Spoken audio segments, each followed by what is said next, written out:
সাধারণ কিছু সরঞ্জামের সাহায্যে। এদের যদি উন্নত চিকিৎসার প্রয়োজন হয় তাহলে তাদেরকে কয়েক ঘন্টা হেঁটে অন্য জায়গায় যেতে হয়, আর এই সীমাবদ্ধতার ফলে এখানে মৃত্যু আর গর্ভপাতের ঘটনা প্রায় ঘটছে। তাই আমাদের লং টার্ম পার্টনার গিভ পাওয়ার, যাদের সাথে আমরা আগের 3টে বিস্ট ফিলান্থ্রপি ভিডিওতে কাজ করেছি, ড্যান আর ড্যারেনকে তাদের সাথে খোলগাঁও গ্রামে পাঠিয়ে দিলাম এই সমস্যার সমাধানে সাহায্য করতে, যেখানে তাদের দারুণ অভ্যর্থনা জানানো হয়েছিল। আর জায়গাটা ছিল নিঃসন্দেহে পৃথিবীর অন্যতম সেরা জায়গাগুলোর মধ্যে একটা। প্রথম দিন সকালে ড্যারেন সঞ্জয় নামে একজন স্থানীয় গিভ পাওয়ার ইঞ্জিনিয়ারের সাথে দেখা করলো, যে নীরা সম্পর্কে একটা মর্মান্তিক গল্প বলেছিল। নীরা গ্রামের একজন মহিলা, যে তার বাচ্চাকে হারিয়েছিল প্রচন্ড ঠান্ডার জন্য এবং উপযুক্ত চিকিৎসা সুবিধা ও সরঞ্জামের অভাবের কারণে।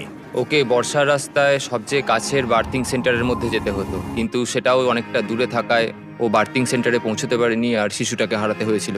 আর সরকারি টাকার অভাবের জন্য এই হাসপাতালটা অন্তত 2030 সালের আগে পর্যন্ত বিদ্যুৎ পাবে না। হসপিটালে যদি বার্থিং ফেসিলিটি